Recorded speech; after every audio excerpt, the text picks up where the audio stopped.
우리 이 시간 성경 봉독하도록 하겠습니다. 가능하시면 자리에서 일어나 주시면 감사하겠습니다. 우리 시편 27편 4절에서 10절까지의 말씀입니다. 우리 한 절씩 교독해서 읽도록 하겠습니다. 제가 먼저 4절 먼저 읽도록 하겠습니다. 내가 여호와께 바라는 한 가지 일, 그것을 구하리니 곧 내가 내 평생에 여호와의 집에 살면서 여호와의 아름다움을 바라보며 그의 성전에서 사모하는 그것이라.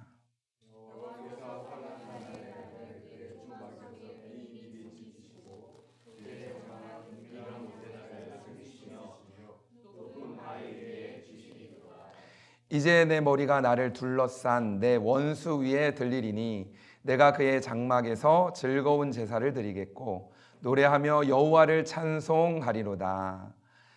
여호와여, 내가 소리내어 부르짖을 때에 들으시고 또한 나를 긍휼히 여기사 응답하소서. 너희는 내 얼굴을 찾으라 하실 때에 내가 마음으로 주께 말하되 여호와여, 내가 주의 얼굴을 찾으리이다 하였나이다. 주의 얼굴을 내게서 숨기지 마시고 주의 종을 노하여 버리지 마소서. 주는 나의 도움이 되셨나이다. 나의 구원의 하나님이시여, 나를 버리지 마시고 떠나지 마소서. 10절 다 같이 읽겠습니다. 내 부모는 나를 버렸으나 여호와는 나를 영접하시리이다. 아멘. 하나님의 말씀입니다. 우리 자리에 앉으시겠습니다. 우리 기도 중에도 우리 함께 외치는 구호가 나왔죠. 최고의 하나님께 최선의 예배를. 우리 같이 한번 구호 한번 외쳐볼까요? 우리 같이 손 한번 살짝 드시고요. 그리고 나서 제가 최고의 하나님께 하면 여러분 최선의 예배를. 자, 시작하겠습니다. 최고의 하나님께 최선의 예배를. 아멘, 아멘, 아멘. 그러니까 최고의 하나님 앞에 걸맞는 예배가 뭐냐면 우리가 최선으로 하나님께 나아가는 예배라고 할 수 있죠. 우리는 나를 살리는 예배를 회복하라, 그리고 지난주까지는 가정을 살리는 예배를 회복하라 라는 말씀에 대한 이야기를 나누었습니다. 야곱의 가정에 대한 이야기도 했었고, 지난주에는 우리가 마가의 집에 대한 이야기도 했습니다. 마가가 어릴 때부터 예수님과 제자들에 의한 사랑을 받고 또 여러 가지 일들을 통해서 성숙되어지는 이제 그런 모습들을 보았습니다. 한 아이가 어른이 되고 장성한 분량에 이르는 데에는 혼자 힘으로 안 됩니다. 그리고 가정의 힘만으로는 안 됩니다. 주변에 있는 사람들이 필요하고 또 돕는 사람들이 필요합니다. 그래서 영어에서도 보면 그런 표현을 하잖아요. 한 아이는 온 마을이 키운다라는 표현들을 하기도 합니다. 마찬가지로 우리가 한 아이가 태어나고 또 한 아이가 태어나고 그 아이들이 자라가는 것 가운데 꼭 기억해야 될 건 우리의 가정에서 부모가 기도하고 키우겠지만 마찬가지로 우리가 한 교회가 한 공동체 안에서 키워가는 일들이 있는 거죠. 아까 이제 우리 출산에 대한 이야기를 했잖아요. 그 보면 정영현 집사님 어머니께서 소천을 하시고 그리고 장례 일정을 잘 마쳤다고 이제 카톡에 올리셨는데, 이제 그리고 나서 이제 마무리를 하시고 이제 다음 주에 오시게 되는 여정들이 있고, 또 그리고 한편으로는 또 이제 어제 저녁에 10시에 이제 아이가 태어나고, 그리고 아까 이제 사랑이라고 표현했는데 예명이 사랑이에요. 그래서 진짜로 사랑했는데 이제 태어나면서 이제 부모님하고 같이 상의하면서 이름을 수영이라고 지었다고 그러더라고요. 수영. 그래서 진짜 사랑 가득한 수영이. 그래서 이제 어제 태어났고, 근데 태어났는데 조금 일찍 태어났어요. 그래서 우리가 좀 기도가 더 많이 필요합니다. 그러니까 뭐냐면 아이도 우리가 함께 같이 기도로 키워가고 또 사랑으로 키워가는 거죠. 교회 하면 여러 가지 생각들이 많이 듭니다. 교회 안에 이루어지는 여러 가지 일들을 보면 참 놀랍다라는 생각이 듭니다. 세상에 교회만큼 사연이 많은 장소가 있을까라는 생각이 들 때가 있습니다. 예배를 드리다 보면 이제 우리 안에 이제 그런 부분들을 느끼죠. 교회에 드리는 예배 곳곳에 한 사람 한 사람의 모습을 보다 보면 외모, 학력, 재력, 인맥 이것과 상관없이 함께 열려있는 공간이 바로 교회입니다. 그리고 우리는 열린 교회잖아요. 그러니까 누구나 함께 예배 드릴 수 있는 곳입니다. 평생 대쪽같이 청결하고 바르게 살아온 사람과 평생 교도소를 자기 집 드나들듯이 하다가 방금 출소한 사람이 함께 예배드릴 수 있는 곳이 바로 교회입니다. 사업에 성공해서 너무나 감사한 마음으로 감사헌금을 준비하면서 드리는 사람, 때로는 내 삶 가운데 너무나 힘들고 어려운 일들이 내 안에 너무 가득해서 눈물이 가득한 상태에서 예배 안에 모인 사람, 이 사람들이 함께 모여서 예배 드릴 수 있는 곳이 바로 교회입니다. 방금 태어난 아기를 아는 엄마가 기쁨 가운데 나와서 예배 드릴 수도 있고, 또 누군가는 시한부 판정을 받고 이제 언제 내가 하나님께 갈지 모르는 상황 속에서 마음 가운데 눈물이 가득한 상태에서 모인 사람이 함께 예배 드릴 수 있는 곳이 교회입니다. 어디를 가도 이런 사람이 함께 같이 있으면서 함께 기뻐하기도 하고 또 함께 위로하기도 하고 할 수 있는 곳이 그렇게 많지가 않습니다. 그런데 교회라는 이름 안에 모인 우리들은 그 가운데 축하도 할 수 있고 또 감사도 할 수 있고, 때로는 우리가 위로해 주기도 하고 때로는 손을 잡아주고 때로는 안아주면서 또 그 가운데 그 슬픈 마음을 또 우리가 감싸줄 수 있는 곳이 바로 교회입니다. 하나님께서 허락하신 교회, 그 교회 안에 하나님이 주신 은혜가 우리 가운데 있는 거죠.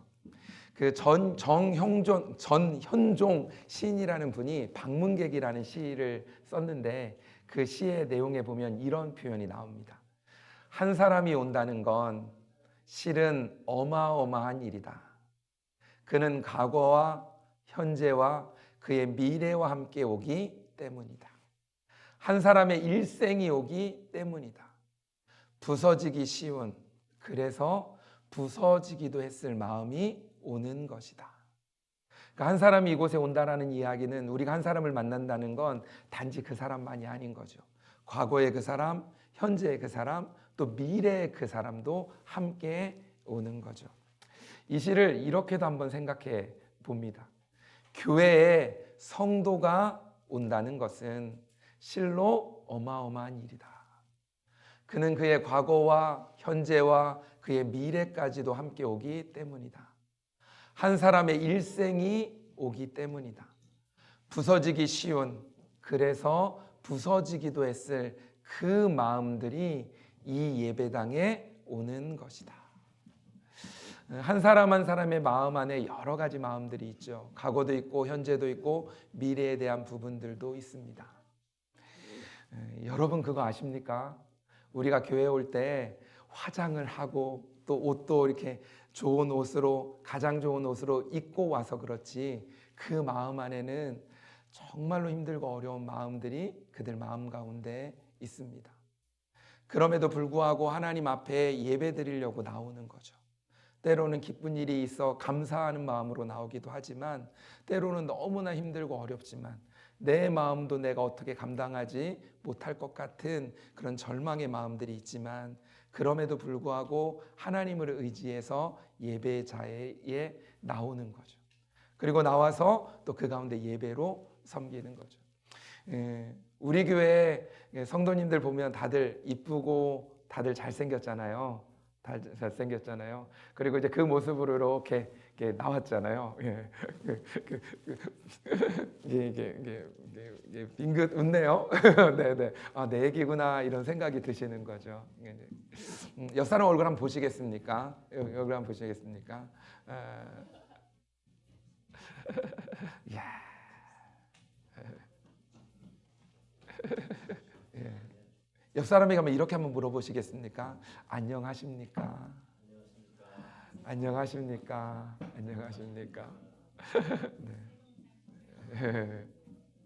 우리의 마음 안에 여러 가지 마음과 생각들이 있습니다. 근데 그럼에도 불구하고 함께 모여 예배를 드리는 거죠. 왜냐하면 하나님이 우리의 마음을 아시고 또 하나님이 우리의 상황을 여시고 인도해 주실 것에 대한 신뢰하는 마음이 우리 안에 있기 때문인 거죠. 부서지기 쉬운, 그리고 부서지기도 했을 그 마음을 가지고 우리는 매주일 예배 자리에 모이게 되어지는 거죠.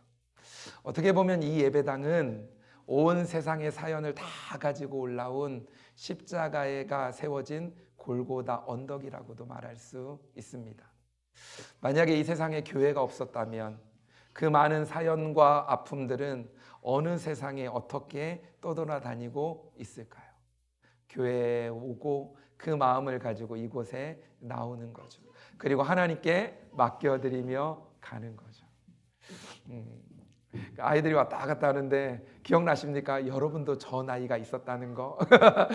그 나이가 있었죠. 그러면서 이제 우리가 한 해 이렇게 시간들이 지나면서 어느새 청년이 되고 장년이 되고 또 그러면서 이제 나이가 들어가게 되어지는 거죠.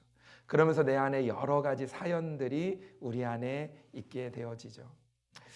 책을 보다가 이런 책이 있습니다. 나는 나무처럼 살고 싶다라는 책이 있는데 그 책에 보면 느티나무에 대한 이야기가 나옵니다. 제가 한번 읽어드릴 테니까 한번 잘 들어보십시오. 여러분도 이런 느티나무가 있지 않으셨습니까? 어릴 적 어느 동네든 커다란 느티나무가 버티고 있었습니다. 그 넓고 멋진 가디를 뻗어 누구라도 맞아주는 마을의 관문 같은 존재였죠. 할아버지에게는 노인회관이 되어 주었습니다. 장기와 바둑을 두며 장구나 멍구나 외통수를 외치고 훈수 드는 구경꾼들에게 들에게는 핀잔을 주던 장소가 바로 그 느티나무 밑이었습니다. 아주머니들에게는 온 동네의 정보가 공유되는 만남의 장소였습니다. 여러 가지 이야기들을 그곳에서 하는 거죠. 아저씨들에게는 막걸리 한 잔 기울이며 젓가락 장단에 맞춰 노래를 부르던 노래방 역할도 했습니다. 아이들에게는 가지에 대롱대롱 매달려 뛰어내리며 놀던 놀이터였죠. 동네를 다 덮을 기세로 넓게 뻗어가며 동네 사람 누구라도 받아주던 바로 그 느티나무였습니다. 지나가는 나그네라고 저리 가라 내보내는 법이 없고 눈이 오면 그 눈 혼자 다 막고 눈을 피해가며 피어가게 하고 비가 오면 우산이 되어 그 비 혼자 다 막고 비를 피하게 해주던 느티나무에 대한 기억을 가지고 있습니다. 그런데 이 고마운 느티나무는 속이 잘 썩는 나무라고 합니다. 그래서 어느 동네 느티나무를 가보아도 그 아름드리 나무의 속은 늘 텅 비어 있습니다. 그런데 그 썩어버린 텅 빈 속마저 엄마에게 혼나서 도망 나온 아이가 숨는 피난처가 되어 주었답니다. 자기의 썩은 속조차 남을 위해 공간으로 내어 주었던 그 어릴 적 느티나무를 보노라면 교회를 보는 것 같습니다. 여러분도 이런 느티나무에 대한 기억이 있으십니까? 제가 이 글을 보는데 제가 어릴 때 살았던 곳에 느티나무가 있던 게 생각나는 거예요. 대전, 중구, 태평동, 태평 오거리가 있거든요. 지금은 없습니다. 근데 가운데 느티나무가 크게 있었어요. 그래가지고 그곳에서 막 뛰어놀고 했던 기억들이 납니다. 그곳에서 막 모여가지고 이것저것 했던 기억들이 납니다. 때로는 엄마한테 혼나가지고 몰래 도망가서 그 느티나무 안에 들어가 있던 기억도 납니다. 늘 그 느티나무가 받아주었던 그런 기억들이 저도 나는데요. 그러면서 제 어릴 때 그 느티나무가 나에게 많은 역할들을 했구나. 또 그리고 이제 그 추억들을 생각해 보는 시간들도 가지기도 했습니다. 참 고마운 추억들로 이렇게 기억에 남아 있습니다. 저는 교회가 바로 마을마다 세워진 느티나무라고 생각합니다. 우리가 출석하는 교회는 각자의 지역에 세워진 느티나무라고도 말할 수 있는 거죠. 그래서 우리 열린교회는 안식처로 그 느티나무의 역할들을 하나씩 해 나아가야 되는 겁니다. 광야를 도망 다니던 다윗, 바란 광야와 신광야, 엔게디 광야를 짐승처럼 도망 다니며 헤매던 날들이 장장 10년의 세월이 흘러갑니다. 어떤 학자는 14년이다라는 표현들을 합니다. 그러니까 도망 다니면서 있었던 시간이요. 그 사울에 의해서 쫓겨다니던 시간이 10년, 그것도 14년이라고 이야기를 합니다. 그 광야를 또 이곳을 또 이것을 전전긍긍하며 나아가고 있는 거죠. 누구냐면 장인 어른이신 사울에 의해서 쫓겨다니는 겁니다. 결혼 전에 장인 어르신이 될 분을 만났을 때 장인 어르신이 자네 내 마음에 안 들어 라는 이야기만 들어도 내 마음 안에 장인 어른에 대한 여러 가지 마음들로 힘들 수 있는데, 지금 다윗은 장인 사울로부터 피해 다니며 도망 다니고 있는 모습이 나와 있는 거죠. 얼마나 힘들었을까? 그 도망 다니는 그 인생이 어땠을까라는 생각들을 해봅니다. 라마, 기브아, 높, 아둘람, 미스베, 헤레스풀, 그일라, 십황무지, 마온 황무지, 엔게디, 바란, 갈멜, 다시 십황무지, 가드, 시글라. 이 지명들이 다윗이 도망 다녔던 곳입니다. 10년이 넘는 동안 참 많은 곳으로 도망 다니고 또 도망 다니고 또 숨는 일들을 해 나아가는 거죠. 그때 다윗은 자신이 피할 안전한 곳은 이 세상 어디에도 없다라는 것들을 깨닫습니다. 도망 다니면 도망 다닐수록 다윗에게 뼈에 사무치게 사모하는 한 가지가 생겼다라는 겁니다. 어느 곳도 안전하지 않고 이곳에 숨었는데 그곳에 또 공격이 들어오고, 또 이곳에 안전할까 했는데 또 그렇지 못한 상황들 속에서 또 도망가고 또 숨고 또 피하고 하는 일들을 한 삶을 살아가는 거죠. 어느 곳도 안전한 곳이 없구나. 그런데 딱 한 가지 정말로 안전한 곳이 있다라는 생각을 하는 거죠. 여러분이 다윗이라면 이런 상황 속에서 무엇이든지 이루어 줄 테니까 만약에 하나님께서 소원을 한 가지만 말해봐라 라고 말한다면 이런 상황에서 여러분은 무슨 소원을 이야기하겠습니까? 오늘 다윗은 자기의 상황 속에서 가장 원하는 한 가지를 이렇게 고백합니다. 4절 말씀인데요. 4절 말씀 우리 한번 같이 한번 볼까요? 4절에 이렇게 표현합니다. 같이 읽겠습니다. 시작. 내가 여호와께 바라는 한 가지 일, 그것을 구하리니 곧 내가 내 평생에 여호와의 집에 살면서 여호와의 아름다움을 바라보며 그의 성전에서 사모하는 그것이라. 아멘. 새 번역에 보면 조금 더 쉽게 되어져 있는데요. 우리 새 번역 한번 보실까요? 이렇게 되어 있습니다. 제가 읽어드리겠습니다. 주님, 나에게 단 하나의 소원이 있습니다. 나는 오직 그 하나만 구하겠습니다. 그것은 한평생 주님의 집에 살면서 주님의 자비로우신 모습을 보는 것입니다. 그리고 생전에 주님과 의논하면서 살아가는 것입니다 라고 표현합니다. 다윗의 한 가지 소원은 성전에서 하나님을 예배하는 것이라고 표현하고 있습니다. 무슨 이런 시시한 소원이 다 있습니까? 우리가 매주 오는 예배당에서 드리는 예배를 다윗은 평생의 한 가지 소원이라고 표현하고 있습니다.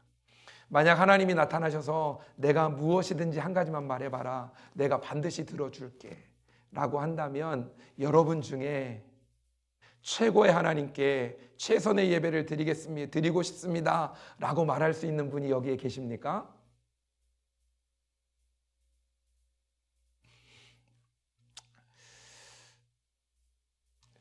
이것이 왜 다윗은 다윗이 되고 우리는 우리인지를 구분짓는 결정적인 이유이기도 합니다. 사울은 죽여달라고 할 수도 있고 블레셋을 망하게 해달라고도 할 수 있고 하루빨리 왕궁으로 가서 높고 높은 보좌에 앉는 왕이 돼달라고 할 수도 있었는데 다윗은 이 순간에 성전에서 하나님께 예배를 드리게 해달라고 소원을 말하고 있습니다. 그 하나님께 나아가겠다라고 이야기하는 거죠. 왜 다윗은 절체절명의 위기에서 성전을 그리워하는 걸까요? 다윗은 광야 생활 10년 동안 온갖 핍박과 온갖 피난처로 요새로 전전하면서 다녔지만 그 가운데 안전하지 않다는 걸 느낍니다.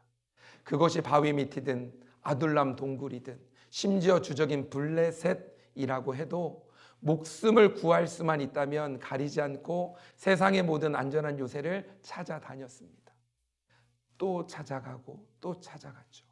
하지만 그는 어느 곳에서도 참된 안식과 또 평안을 누리지 못했습니다. 그래서 오늘 읽었던 우리 본문의 말씀에 5절부터 말씀에 보면 세 번역으로 보면 이런 표현이 나옵니다. 5절에 보면 이렇게 표현합니다. 제 날의 날이 오면 주님의 초막 속에 나를 숨겨주시고 주님의 장막 은밀한 곳에 나를 감추시며 반석 위에 나를 올려서 높여주실 것이니 그때 나는 나를 애워싼 저 원수들을 내려다보면서 머리를 높이 칠켜 들겠습니다. 주님의 장막에서 환성을 울리며 제물을 바치고 노래하며 주님을 찬양하겠습니다. 7절에는 이렇게 또 표현합니다. 내가 주님을 애타게 부를 때에 들어주십시오. 나를 불쌍히 여겨주시고 응답하여 주십시오. 주님께서 나더러 내게 와서 예배하라 하셨을 때 주님 내가 가서 예배하겠습니다 라고 대답하였으니 주님의 얼굴을 내게 숨기지 말아 주십시오. 주님의 종에게 노하지 마십시오. 나를 물리치지 말아 주십시오. 주님은 나의 도움이십니다. 나를 버리지 마시고 외면하지 말아 주십시오. 주님은 나의 구원하신 하나님이십니다. 그러면서 10절에 이렇게 표현하죠. 나의 아버지와 나의 어머니는 나를 버려도 장인 어른이 나를 죽이려고 잡으려 와도 주님은 나를 돌보아 주십니다. 심지어 나의 아버지와 나의 어머니가 나를 버리는 상황이 되어져도 그래도 주님은 나를 돌보아 주십니다. 그래서 상황, 환경에 대한 부분보다 하나님을 바라보는 거죠. 하나님 앞에 예배로 나아가는 거죠. 그 하나님이 나를 인도해 주실 분, 나의 피난처가 되어 주시기 때문에 나에게 소원이 하나 있는데 그게 바로 한평생 주님의 집에 살면서 주님의 자비로우신 모습을 보는 겁니다. 그러면서 이렇게 표현하잖아요. 성전에서 주님과 의논하며 살아가는 것입니다. 하나님께 묻고 이야기하고 하나님과 동행하며 삶을 살아가고 싶다라고 이야기를 합니다. 다윗은 하나님을 예배하는 성전이야말로 최고의 피난처다라고 이야기를 합니다. 아직 성전이 건축되지 않은 상태예요. 성막의 개념입니다. 천막으로 되어져 있는 겁니다. 천막이 얼마나 안전하겠습니까? 벽돌로 뭔가 돌로 쌓여 있어야 안전하겠죠. 그런데 다윗은 그 건물에 대한 부분보다 무엇을 보는가요? 그 안에 계신 하나님을 보는 겁니다. 그리고 그 하나님이 계신 곳이 천막일지라도 그 하나님의 계신 곳이 가장 안전한 곳입니다 라고 고백하며 나아가는 거죠. 상황, 환경이 아니라 함께 하시는 하나님, 그 하나님이 나와 함께 하시면 그곳이 가장 안전한 곳입니다 라는 고백을 하고 있는 거죠. 하나님께서는 우리를 세우시고 또 우리를 통해 하나님의 일들을 감당해 나아가기 원합니다. 또 하나님께서 열린교회를 세우시고 또 열린교회를 통해 하나님이 함께 하시는 일들을 하나님의 뜻 가운데 만들어가기 원합니다. 그 은혜가, 그 축복이 우리 가운데 가득 넘쳐났으면 좋겠습니다. 하나님의 그 축복이 우리 안에 가득 넘쳐나시길 주님의 이름으로 축복합니다. 아멘.